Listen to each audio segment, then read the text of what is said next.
KC Laboratory. Sponsored by Emprise Bank.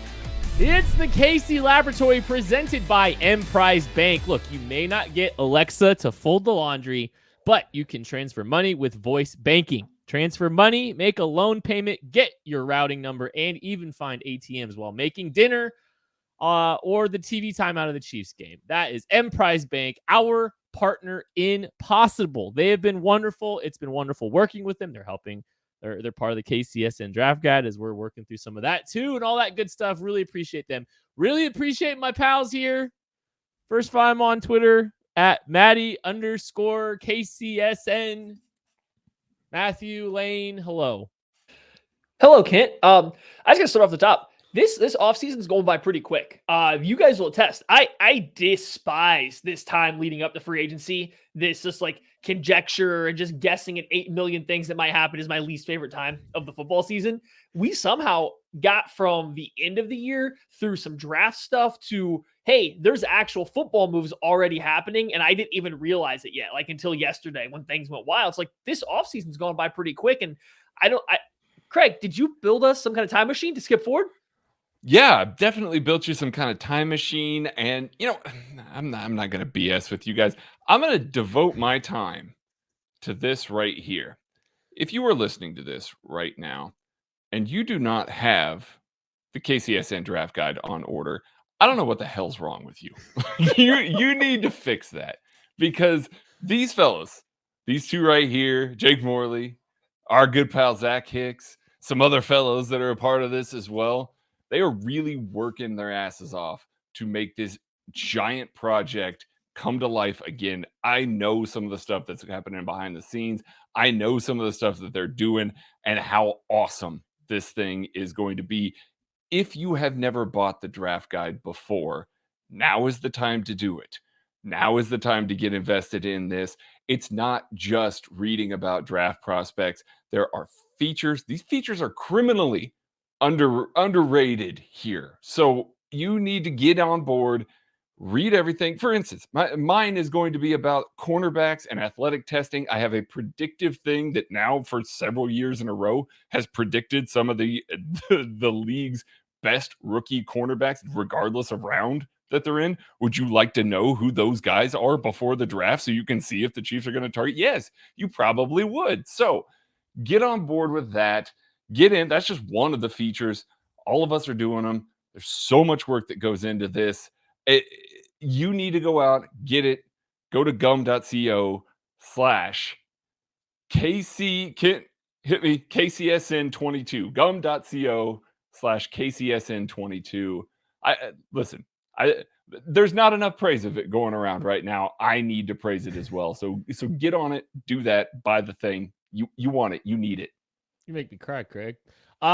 It's actually, I think Tucker's going to put the link in the description of this fine show too. So if you're watching on YouTube, you can go and click there. You get 6 months of the KCSN Substack and the guide for $24.99 when you go to gum.co/KCSN22. And you'll get a lot of Craig Stout over the next 6 months too. And there's not a bad thing either. Also, access to the Discord, which is like easily been one of the funnest things about KC Sports Network. They are just the coolest. It's a fun community where you can talk Chiefs and about everything else with some awesome people. So thank you, Craig. That was very nice of you. Yeah, hey, and yeah, you're still part of it in some capacity as well. So there you go. I am. But these fellas are putting in work right now. So yeah. Go show some love to them. Well, since the last time us three reconvened, every quarterback not named Patrick Mahomes has changed teams. And thank God, Justin Herbert's out of the division. No, he's a Raider now. Oh, crap. We had a couple big ones though. If we can call Carson Wentz big. The one that really affects the Chiefs the most, though, is Russell Wilson is in the division now. The Broncos give a boatload of picks. Noah Fant, Shelby Harris, Drew Lock to Seattle. Initial thoughts. I mean, we kind of talked a little bit about it, Maddie, but we kind of wouldn't spend a ton of time. Just what are your feelings about Russell Wilson being added into the division? I guess it's not, I don't even want to say bittersweet, but there's some good and then some like, there's some like fear and then some, not a big deal. I think a little bit of both. Russell Wilson hasn't been the same guy for the past 2.5, 3 seasons. Like there's been a little dip in the production. Is it an age thing? Is it people catching up to him? Or has it been his situation in Seattle? You don't know. It's very clear and widely known that Russell Wilson about midway through the year starts to fall apart. Down the stretch, Russell Wilson almost every year plays worse than he did at the beginning of the season. So for whatever reason, like those things have been happening. So like I'm not downright scared because of that. But like I said yesterday when we were kind of talking on the KCSN, live mock reaction show, this also gives the Denver Broncos a quarterback that on any given night can match Patrick Mahomes' ability. He can match his production out on the field. He can match that level of play any given night. So you now all of a sudden are going to have at least 4, if not 6 games just in your division every single season versus a quarterback who is capable of playing at an MVP level that particular night. That's not fun as a fan to have to go against that. I mean, Tom Brady went 2 decades with us 3 playing quarterback in his division. 2 decades with us 3 trying to play quarterback in his division. And now Patrick Mahomes can't even get to a half decade before we get these guys in there. That's not fun as a Chiefs fan. Yeah, it was really cold when I was starting in Buffalo, by the way. I hated it. Hated it the entire Good thing time. you have bigger hands than Kenny Pickett. Oh, that's true. I do, by the way. Anyway, yeah, no, it's listen, Broncos were a quarterback away. I think we felt very comfortable saying that the past couple seasons. This year, maybe not. We'll see what they do with that defense. The defense got real old, real fast, but that offense has a lot of playmakers on it. They've got a lot of really stud playmakers, and they needed a quarterback to get them the ball, and they've been lacking that for the past couple of years. Now they've got one. Regardless of what you think of Russell Wilson, he is going to be a market improvement over anybody that they've had recently. Now, he has backslid the past couple of years. I don't know if that's because of, some disagreements with Pete Carroll, some disagreements with the offensive scheme, some injuries that he's been dealing with. That we'll see. We're going to find that out real quick in Denver. But George Paton, Denver Broncos, made a clear, defining move here, saying, we're not just going to sit back. We're not going to be satisfied. It sounded like they were in the Aaron Rodgers sweepstakes until Rodgers signed back with Green Bay. What happens? Not, a few hours later, they trade for Russell Wilson. So they had a backup plan in place. They knew the methodology that they needed to execute to get it. They know that they're in a division with Patrick Mahomes, Justin Herbert, and Derek Carr. I mean, Derek Carr has played really well for the past 2 years too. So they're in a strong quarterback division. They can't just get by. They can't take a rookie in a bad class. They have to make a splash move, and they did it. And frankly, I kind of respect them for doing that. Like they knew they needed to do that to compete, and they have done that now.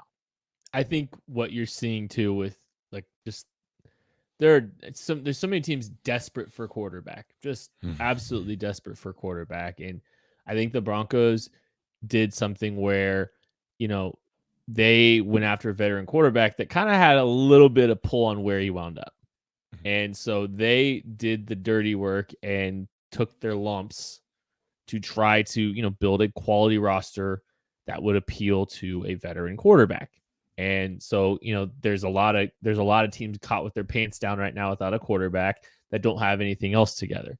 So it's a credit to them for what they've been doing. I know George Paton's only been there a year. There's been some groundwork established before he got there, but they earned the right to have, a veteran quarterback handpick them. And so they, that's good for them. I still think the Broncos have the 3rd best quarterback in the division. But the difference between what they have now and what they had then puts them in a situation where they can be competitive. I still think if you're tearing out the division, I think it's the Chiefs in their own tier. And I think Denver Chargers are in this other tier, still, fighting, scratching and clawing until someone comes at the king and hits in a real tangible way and unseats them from the division. This is the Chiefs division to win. Now it might be a little bit more competitive than it's been at times, but I still think, I still think the Chiefs are a clear-cut better football team. But Well, we'll see. We'll find out what this version of this team is, because they do have a lot of things they have to answer for, especially now that there's another quarterback in the division that's worth something, and can be real competitive. So Well, that's where I want to start. Yeah, I wouldn't ask. No, I just want to ask you as a philosophical question. As if you were running the Chiefs, how much stock do you put into making sure you win your division first and foremost? And how much does Russell Wilson coming to the division impact what your plans for the season might be? Like, are you focused on beating the Bills? Are you focused on beating the Bengals? Or are you focused on winning your division? Like, what's your thought process for trying to build the team out now that Russell Wilson's been added to the same division with Justin Herbert? Oh, I think that you're focused on the division now, because you got two probable playoff teams in, both the Broncos and the Chargers here. Hell, if Las Vegas has a good year as well, you've got that there. And they've got similar types. Unfortunately, Denver didn't have to come off of any of their real young playmakers. Noah Fant is a guy that was a little bit of a dynamic weapon that they never quite figured out how to use right. But all of those other receivers and the running backs, and they're not having to come off of any of these superstar weapons to get Russell Wilson. So that makes them scary. And the Chargers look to be keeping all of their weapons as well. That makes them continue to be scary. So I think the focus should be on stopping those two teams and their particular type, throwing outside the numbers, getting to these big receivers, getting the ball to these guys underneath as well and letting them run. You've got to do a good job of getting to them, mugging them up and stopping these giant receivers, especially one-on-one outside the numbers. And I mean, for Chiefs fans, that should scare you a little bit, because those are the positions where they're kind of lacking right now. Think about, the Chargers and Mike Williams back. Yeah. I mean, yeah, and a willingness to challenge in areas the Chiefs have really, skated by outside. You think about Russell Wilson's willingness to challenge downfield. Now, I think he loves doing it, even if Tyler Lockett and DK Metcalf aren't coming with him to Denver. There's still some capable downfield threats from this football team. It's not entirely the same. But they're good though. They're good. I don't think there's much of a gap. I don't think there's much of a difference between what he left and what he's going to. I think stylistically they're a little I guess sure. Cortland Sutton can kind of fit that DK, but I think DK's a different ball winner, a different kind of vertical guy. KJ Hamler maybe is the resurgence. The resurgence of KJ Hamler might come here. Tim Patrick's better than any third receiver they've had in Seattle for a while, though. So I just think he went to a better. I mean, they got Jerry. Yeah, Jerry. I think he went to a better situation. I mean, I think he definitely went to a better spot. There's more depth for sure, but yeah, how they're able to unleash and challenge down the field, which is what Russell wants to do. Russell wants to run around, play hero ball, and throw football down the field. So it'll be interesting, and the Chiefs better have a plan for it. And they've got a lot to decide here, and it starts on Monday. This is the last time we're going to get to talk to you guys before free agency starts. We'll have some live reactions on Monday, I'm sure, to some of the news that happens in the legal tampering period, where it starts at 3:00, and then at 3:01 there's 6 deals done, because that's how quickly deals they form. It's incredible. It's remarkable. They definitely aren't doing work this past week at the combine. Definitely not allowed. Yeah, Jacksonville sends a "you up" text, and all of a sudden they've signed 3 guys to 3 big deals. It's just insane. So let's just kind of look into a little bit how free agency is coming. Do you think the Russell Wilson? We talked a little bit about it. Do the Chiefs have to adjust their plans a little bit now that Russell Wilson's in the division from a free agency perspective? I think you have to. The past couple of years, I feel like the Chiefs very clearly were looking, once they got past the New England Patriots hurdle, or didn't have to deal with the New England Patriots anymore, it became about how to make them as good as they could be, running it back and just focusing entirely on their own team. They didn't have a target team to go beat. You could argue that going into last offseason, it was, hey, we just need to beat whoever we play in the Super Bowl by having a better offensive line. That's all we have to do. And they did that. And other things happened. They didn't quite get there, but they weren't trying specifically to beat a single team. I don't know if you can sit here and look at the AFC West. The Chargers beat them once last year, took them to overtime another game. The Broncos just got better. They have a good passing attack on paper with Russell Wilson throwing to these weapons. You have to win your division first. That's the easiest way to get to the playoffs. It's the easiest way to get to the Super Bowl, is winning your division. I think you do. So you have to start. Do you want to fill coverage? Do you want to fill pass rush, a little bit of both? Like, what's your plan of attack here, Craig? Where are you starting to defend Justin Herbert in the Chargers, Russell Wilson in the Broncos, and Derek Carr in the Raiders? Hey, listen, Josh McDaniels might have left this team already after he saw that they added another good quarterback.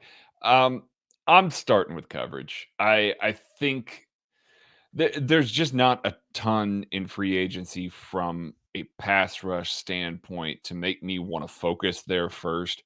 And there's a couple of more top tier corners in JC Jackson and Carlton Davis that are available to this team that, Carlton Davis definitely fits. JC Jackson definitely fits. Those are two guys that could potentially change your fortunes. Those are two guys that you can have follow around a number one, take them away, kind of force Herbert, Wilson, Carr to be a little more uncomfortable with where they're going to the ball. And that's what you got to do here, especially if you're not able to build the pass rush. So my focus is going to be there. Now, the problem is you miss out on those two guys. Charvarius Ward's your third guy. And now you got to turn around and hope that, another team doesn't basically pay you for that. There's a couple veterans that are interesting. Stephon Gilmore, Patrick Peterson, Kyle Fuller, guys that are clearly on the tail end of their career now. Gilmore maybe has a couple more years, but guys that are more towards the tail end of their career that you can try and get by with a 1-year deal. But that's not the fix. That's not going to be necessarily the way that you're going to get through and get on to greener pastures. Like, that's not the way that you want to resolve your situation. Unlike the way that Macadoodles has resolved your liquor situation in Kansas City by coming to Lee's Summit in summer of 2022. Listen, you should be ecstatic that you have a Macadoodles coming to Kansas City because you're going to frequent it. And it's going to be like a second home to you because they're going to treat you like family. It's not Olive Garden. Olive Garden isn't family. Macadoodles is family. I mean, the man looks like me. It's my family here. Got great customer service. You've got great prices. You've got great selection. Like, you're not going to want to leave. Now, they're going to kick you out because they got to close and those people got to go home too. But you're going to want to be there so much that it's going to get so crowded. You're going to have so many people around you. You're going to want one of your own. So if you know a franchisee, tell them to get a hold of Roger, info@macadoodles.com, and build one right next to your house. That way you don't have to go very far. Just walk out your front door, go around the corner. There's a Macadoodles. Everybody in your neighborhood will appreciate it. They're going to live there essentially as their second home as well. So you're going to want that Macadoodles there to get a hold of your franchisees, get a hold of Roger, and make the right choice for you and yours by having a Macadoodles right close to you. So, you're talking about cornerback a little bit, and there's the top of the market guys. And I mean, I even think philosophically, I'm just so interested in seeing what they do there, period, because they're not bringing Tyrann Mathieu back. It doesn't sound like Dan Sorensen, for all he is, he's at least a guy that knows what Steve Spagnuolo wants, which is why he's been on the field. Juan Thornhill's the only guy back there now. Like, can the Chiefs even field an entire secondary right now, even with their reserve future contracts? I don't know. I just looking at this, I'm looking at like they've got to make a sizable investment in their back seven, right? But here's the thing that is just crazy, terrifying, weird, whatever you want to call it. I look at this team and say, well, they got to make a sizable investment at tackle. Mm-hmm. They got to make a sizable investment in the secondary, at least one, probably two, maybe not one big one big one and one, at real money. They need to do it at pass rush, maybe two. They need to do it wide receiver. It's just like, it feels like something's got to give for this football team. Like, they need their draft picks. They need their draft picks to hit.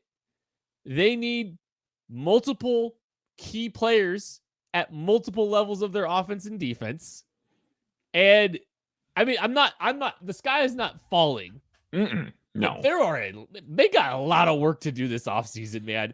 And so, like, we're sitting here talking about, like, I just keep questioning, like, are they going to be able to do it for JC Jackson? Are they going to be able to is it just going to be a bunch of mediocre, like, medium level investments where we're just like, oh, that's a fine move. That's cool. Or are we going to see them make a splash and build this roster around it? I am so intrigued. And we talked a little bit about the cornerback position, but like Maddie, you've been talking about the edge position all day, the pass rush. And it's like, where do we go with this pass rush? What, like, is it a free agent move that's gonna ultimately come to Kansas City? What do you think this is here? And like, how do you feel about the free agency group when it comes to pass rush?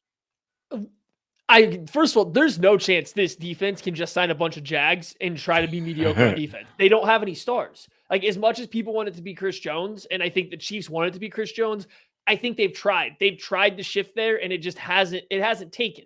And so they don't have a star of that defense right now. They don't have the ability to just go out and play a bunch of good players that aren't stars and make this defense work. And when you pick 30 in the draft, you can't go draft a star to be your future in the next 2 to 3 years. You're not getting Micah Parsons at pick 30. It's just not going to happen.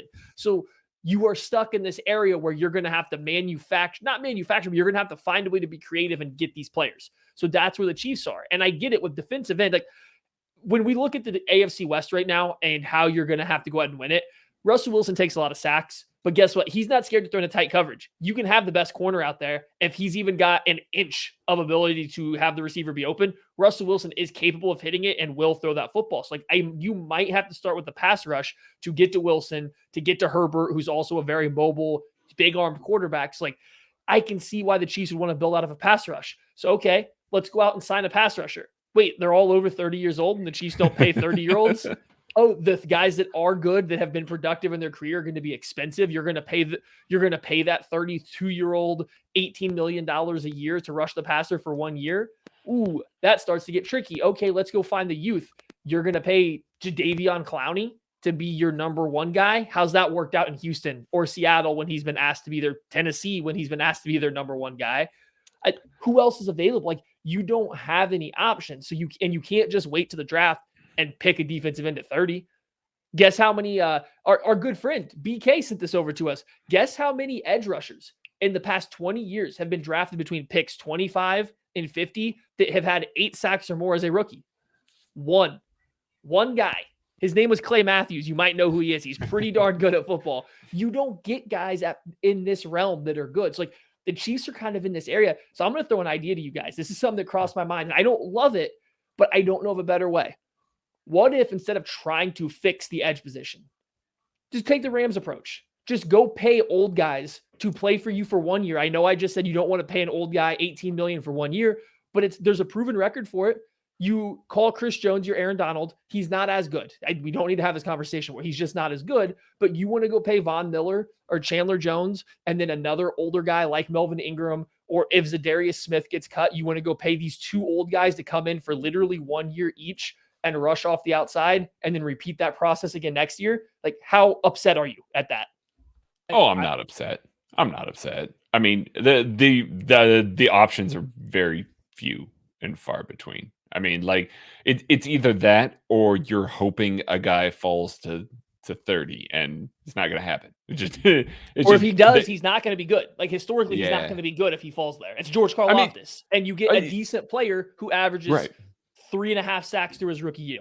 Or it's like, Brett Veach gets dunked on for the Frank Clark trade all the time, and part of that's because of the money. I get that. I totally understand that. The guy at this point, before the Frank Clark trade, when we were leading up to the draft, it was, boy, we're going to draft Clelin Ferrell or Montez Sweat. One of them's definitely going to be there. And they traded for Frank Clark. Guess who was there? LJ Collier. He was the dude that was there. So, I mean, like, it's not a sure thing. We look at all these mocks and we say, oh, yeah, that guy. We can just get that guy and do that. But like you said, and like BK said, guys that rush the passer really well and get after the quarterback really well, it's few and far between that you find them in the draft. The free agency class does not have a whole lot of young guys. Emmanuel Ogbah might be the best young guy that's out there, and he's 28. So he's 29. 29. Sorry, he's 29. So young. Yeah, take the Rams approach of just adding to the edge room, proven veterans. Try and get by another year until you can land that guy, until you have the opportunity, or you do what Brett Veach has done in the past and you trade that round 1 pick for a proven edge that's a little bit younger. I'll let you go real quick, Kent. I just wanted to jump, like, as I have this information in front of me right now, everybody did want Montez Sweat, who wasn't available when the Chiefs traded for Frank Clark. But here's the thing on why you kind of have to take this into account. Frank Clark at the end of his rookie deal, which is when the Chiefs traded for him, compared to Montez Sweat at the end of his rookie deal, Frank Clark was a better player. The Chiefs traded for Frank Clark was a better player by the end of his rookie deal than Montez Sweat was. It's not even close. 14 more sacks. He's played less snaps, 14 more sacks, 26 more pressures through 4 years than Montez Sweat had. He was a better player at the end of his rookie deal than Montez Sweat has been. So, like, I get it. People wanted to go trade up for Montez Sweat instead, but they were getting a better player than what Montez Sweat's become. They had it right. It's just injuries and off-field stuff got in the way. I had the numbers, so I wanted to put that out there. Yeah. Okay, so the last 3 picks of last year's first round. Okay, Uh-oh. 30, 31, 32. Greg Rousseau. Greg Rousseau is good. He's good, yeah. Jason Owa, Baltimore Ravens. Okay, Jason Owa is really good too. Joe Tryon. Oh man, Yeah. It's not that kind of edge class this But year just, though. it's Yeah. Also listen to this, but here's their production. Jason Owa, 5 sacks last year, and I know sacks aren't everything. I know just okay. Greg Rousseau, 4 sacks. Joe Tryon, 4 sacks. That's not a guy leading from the front. Like, these are still complimentary guys, still getting their feet wet, developing. You can't fix your pass rush at pick 30. You can get a complimentary player in the future and a ceiling and some ability there. And I think there's probably, I don't want to say entirely in the same mold as Jay. Like, we were really high on Jason Owa. We had Jason Owa like 12th overall on the guide last year. Yeah. But that's all to say. It's like, you know, you need a veteran presence. The one I love, I wrote about it on KCSN Substack today. I love the idea of Zadarius Smith if he's released, and it's not because of the compensatory formula, Maddie. Does it hurt? No, it doesn't hurt. But I think he is like a tier. I think he's the kind of guy, if you're trying to get creative as you're building a roster and you're looking at a 1-year deal type guy, I don't know if the Chiefs can even really make a 14, 15, 16 million dollar edge. Like, if the Chiefs spend $16 million, we'll call it $16 million for Chandler Jones. What do you think? Is that right? 16, more or less. I mean, he's a productive dude, okay. So yes, yeah. Okay, so if they spend $16 million on a 1-year deal for Chandler Jones, that's their biggest move of the offseason. Ouch. That's their big one. Like, you have to shoulder that entire cap. You have to that really. I mean, like, that's the big cap hit for 2022. You know, not saying like, I mean, they could still they could go get J.C. Jackson and sign him and have a low cap hit for this year. But you're betting on, if you're doing one big 1-year deal is really how it looks. Like, you can't really fit too many more 1-year deals inside of that if you're going and grabbing a Chandler Jones. And so that's what's going to be interesting to me when it comes up. Maddie, you look like you're ready to bop me. So I wanted to give you a chance. My counterpoint is just simply like, if you don't do that, like, what's the advocation though for not doing that? Just getting a worse player, right? Like, I think that's the issue. That you're gonna pay for good players. Like, it's pretty basic economics. The more you pay, you're supposed to be getting a bigger return on your investment. Mm-hmm. So if you don't want to pay $16 million for Chandler Jones, that's fine. But if you're going to pay $12 million, are you going to get as good of a player? Probably not, unless you're locking somebody in long term. But like we said, you look around these long term guys, like Emmanuel Ogbah's been very productive for Miami. He really has. But that defense was a 3-4, very hybrid front, did a lot of blitzing. I haven't looked through enough of his stuff. How many of his sacks were the Matt Judon variety, where he's just running free at the quarterback because nobody blocked him and they picked up all the blitzers? I mean, I don't know. Maybe it's none. It's just that defense that kind of defense has a history of providing guys good stats that aren't necessarily the most skilled one-on-one rushers. Like, outside of Ogbah, you're looking at Dante Fowler. He's never been a productive number 1 rusher. Jadeveon Clowney, we talked about him already. Like, I know Chandler Jones can come in and be your best pass rusher. He's proven that year after year after year, besides 2 years ago when he was hurt. That's the only time he hasn't been a team's best pass rusher. Yeah. Why? Like, I'm okay, I think, with paying for that in this situation where you're trying to win the Super Bowl right now. It's just tough because you got to fit every single one of those dudes under the cap. And like Kent said earlier, he went through the list. There's a lot of positions to fill. I mean, there's when we've talked a lot about the defensive side of the ball. Let's talk a little bit on the offensive side of the ball. No. We got one more position. We have to hit it. We have to hit it. We barely talked about safety. We barely talked about it. We just have to, listen, we talked about Russell Wilson and Justin Herbert throwing outside the numbers because they will. But guess what? We also had the Chiefs also had Tyrann Mathieu then. There's a reason you don't throw over the middle of the field. Who's stopping you from throwing over the middle of the field now if you're an opponent? Like, what do the Chiefs do at safety? And you guys just talked about it. Where are you spending money at that position? How are you going to spend money at safety and at defensive end and at cornerback? Or are you going to draft someone? This is why I've kind of become a proponent. Draft your safety. You can get that starting safety at pick 30. You can probably find a capable safety on day 2. Like that's the option. Like I think if there's one of these positions we're talking about today, is safety not the best one to just wait until the draft for you guys? Oh God, yeah, absolutely. The NFL has been overwhelmed by quality young safeties that can play quickly. So yeah, that's a spot that you can really gamble on. Maybe mid-round 2, you're still getting a guy Antoine Winfield is one of the better safeties in the league, and he fell out of the first round. I mean, that's just one of those positions. Everybody tends to have a bunch of safeties, and everybody tends to keep their good safeties until they get old, and then they move on, and they just turn around and draft another guy and slot him in immediately. I would expect that the Chiefs are going to do that. There's a plethora of them. I mean, just you throw a dart, and you're going to get a pretty good safety near the top of this draft, even at 30. If you decide that's what the pick that you want to do, it's probably a quality player that's going to make a massive impact on the back end of your defense. It's just going to clog up the middle of the field, and you may or may not have some corners on the outside. Here's the thing. I like the idea of going safety, and this is a good safety class. It took Juan Thornhill halfway through the season to really become to kind of overtake Daniel Sorensen in his rookie season. And that was with Tyrann Mathieu. That was with a younger, more spry Daniel Sorensen. And there was enough stability at that position to afford the learning curve of, Juan Thornhill. So the only thing I think was okay, they go safety round 1, and I like there's some safeties. We talked about safety. We talked about a couple of safeties on the mock draft reaction show last week, and I like the idea of it. Don't get me wrong, but they've got to get a stable veteran presence in there, I think.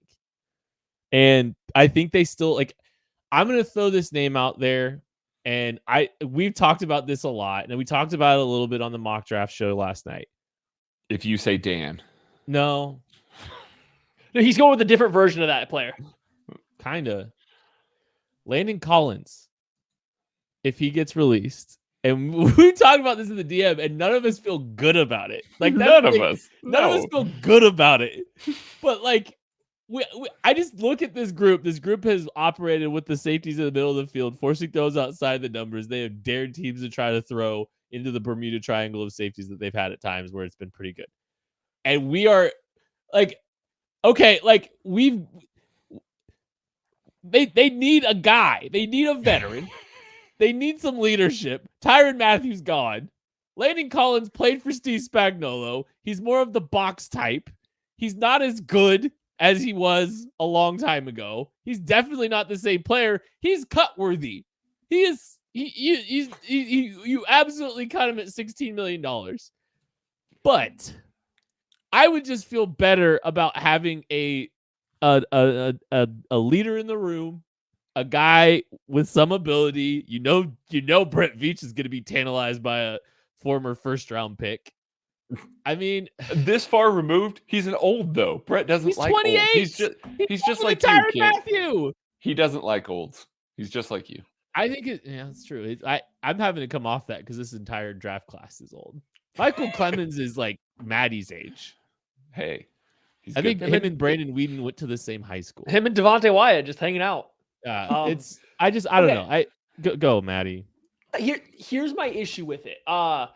You're essentially signing Landon Collins to be a 1-year guy, though. And if you do that, what are you going to do in the draft? Can you really justify, with all the holes you mentioned at the top of the show, can you really justify signing one? For Landon Collins won't be expensive, but he's also not going to play for free. Like, I think he's earned enough leeway in the NFL that he is still going to take up some money of some sort, whether that's, $5 million. I don't know. I'm not going to pretend I can predict the bottom in the mid-range of the safety market, which is one of the wildest in the NFL, but he's not going to be cheap. Only if you're Trey Boston. Just Trey Boston. Like, everybody's like, yeah, Trey Boston should get $7 million. It's like, Trey Boston doesn't have a team and it's October. Yeah. And then, like, so what are you going to do? Are you just not going to draft a guy? Or are you going to double dip and still draft a guy on day 2 after signing Landon Collins? Like, there's too many vacancies on this roster, I think, to spend 2 pieces of real capital. And I think Landon Collins will cost a financial amount of real capital. And I think to draft a safety you feel good saying is your future, you have to spend real draft capital. I don't think the Chiefs are in a position to afford both. Draft a smart safety. Don't draft just an athlete. People always tell me they like Daxton Hill more than Lewis Seen or Jaquan Brisker. And I get it. Like, I get it if you're just grading just strictly the player, but you want to tell me which one of these guys I have the most confidence in getting a defense lined up, calling plays, kind of being that leader. I've seen Seen and Brisker do all those things. Daxton Hill spent a lot of time playing very, very, very well in the slot. I can see why the Chiefs would lean towards those other guys that you see doing all the communication and stuff. And I get it. It's a big jump from college to the NFL, but let's not act like either one of those guys weren't playing with a bunch of other NFL players that, it's just like, that's where my mind goes. Don't spend 2 times at safety. Spend once, make it the guy of the future. That's just where I am with it. And especially since, like, the Chiefs last year sniffed around K'Wan Williams, they're obviously willing to keep L'Jarius Sneed outside. Those guys, at least in free agency, from a corner perspective, are one of those positions that you can get a lot cheaper. So that's one of those things. Pay attention to that a little bit. I know we see a lot of, we get this safety, we can play him in the slot. You get Daxton, play him in the slot a little bit. It's a lot cheaper and easier to fill that slot role. Keep L'Jarius Sneed on the outside, especially if you got a stud safety behind him that you can trust to call your defense. I'm with Maddie there. I will also say, you get a guy like J.C. Jackson, he can also help run that room too. There's your veteran presence, and you can get a Lewis Seen, a smart safety with some athleticism. Have those two work off of each other with Juan Thornhill, who's been in the scheme. And L'Jarius Sneed. Then you go out and get your slot in free agency. I actually very comfortable then all of a sudden with the secondary, a lot more comfortable than I am right now. I have a take the more we think about this. I think the Chiefs have to take a safety in their first 4 picks, meaning their top 105. Here's why. Juan Thornhill is a free agent after this year. So even if you go find another stopgap smart 1-year safety, you need another safety in that room. You need another guy in that room. Honestly, like, the more I think about it, I think they, regardless of what scenarios play out, I think they have to take it. I think safety's got to be one of their early picks. And this is, there's some guys that they can go and grab in the top 100. So I just, like, the Chiefs are always intentional about drafting ahead. That's one of their strategies and their tactics. That's not breaking news or anything. Like, every team does that, but they do that. You can kind of see how they're phasing a guy out or moving on from a guy. They did it with Hitchless last year. So I don't know. I think they do have to invest in more and more. I think about it. It's like, man, they're probably, regardless of what we're talking about here, they probably got to draft a safety early. Okay. Can we talk about offense now, Maddie? Before we talk about, yeah, it does matter. Okay. And so does a running back. Bet sticks. I bet he sticks. Isaiah Pacheco, the running back out of Rutgers. Maddie, tell me a little bit more about what you saw with Isaiah Pacheco. So I love Isaiah Pacheco. We got a chance to talk to him in Las Vegas at the Shrine Bowl, and he was so much fun to talk to. And you could just tell that he enjoyed the game of football. Like, you see a running back, and we can talk about everything he does on the field, but it was the mentality. Here's a guy that doesn't have a problem just pass blocking, doesn't have a problem being a lead blocker for his quarterback. He'll go out and catch a 3-yard pass if that's what it has to be. He likes all the little parts about the game. And I think when you're dealing with a running back who right now is projected to go sometime in day 3 or be a UDFA, that kind of stuff matters. A guy that loves to get out there and pass pro, can do it well, can catch the ball. That's a guy that's going to stick around in the NFL for a while. Yeah, and he could Scoot, my goodness, we were sitting there at the Shrine game, standing on the sidelines, and it was time and time again. It was every time he touched the ball, we just kind of had our breath taken away a little bit. It was just, oh man, oh yeah, that's right. There's Pacheeks again. There he goes. So I mean, it was really fun to watch him. Then he shows up at the combine and he runs like crazy. He tests like crazy. So you got a guy with that kind of dedication to the game, loves to do the little stuff, gives you a little bit of a home run ability. I mean, in a day 3 running back, Chiefs need a guy. Listen, it makes tons of sense. I bet he sticks. I bet he sticks too. And look, if you are looking for some golf clubs, you need to start with Sticks Golf. I went to Sticks Golf. I'm on my second set of sticks. I've loved them so much. I've gotten to golf the last couple of years. If you've been following us recently, I love it. And golf, it's been really important for me throughout everything we've been through in the last 3 years.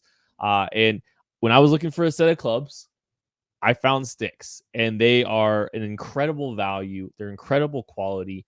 And I improved my game when I played with them. So go to sticks.golf. You can get 10% off if you use promo code KCSN10. So sticks.golf, promo code KCSN10, you get 10% off your next order of Sticks golf clubs. You will not regret it. I know some people that have taken advantage of it and they don't regret it either.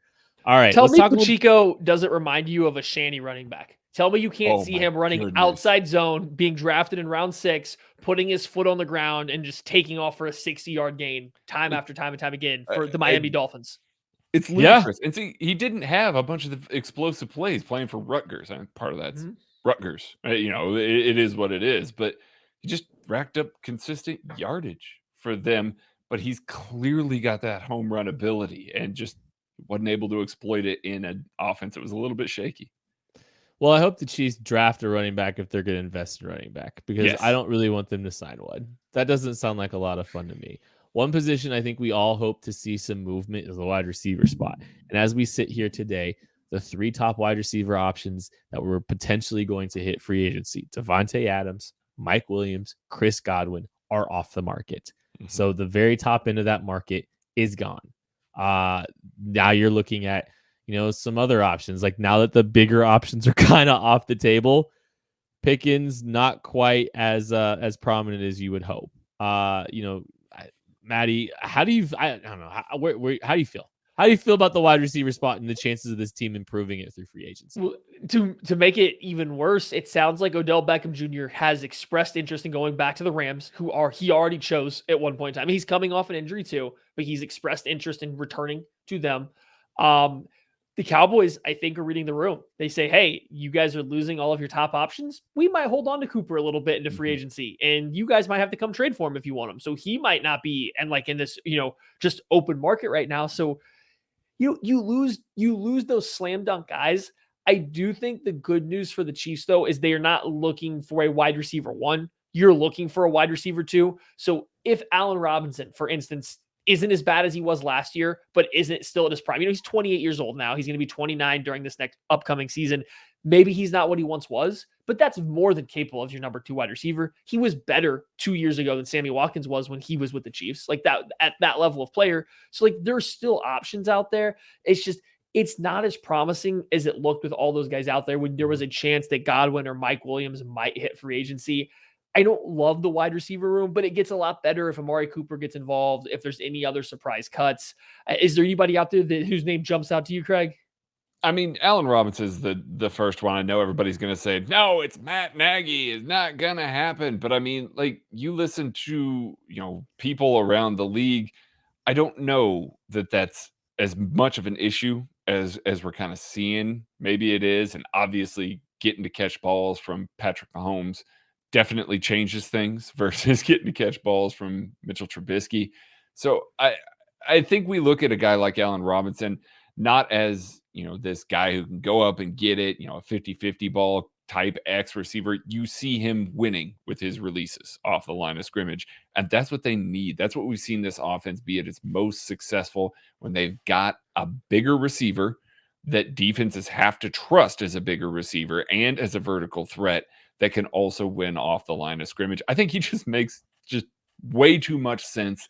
I'm not burying him just because we have Matt Nagy, but if I got to move on from him, you got guys like DJ Chark, You got, it would be a fine mid-tier addition type guy, Juju Smith-Schuster, a fine mid-tier addition type guy.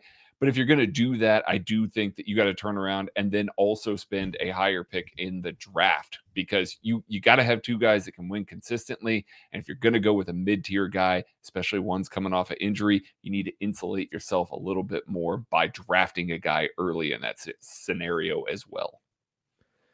Like you kind of sit back and you look like these teams have a lot better perspective a lot earlier than we do on all of this stuff all the time.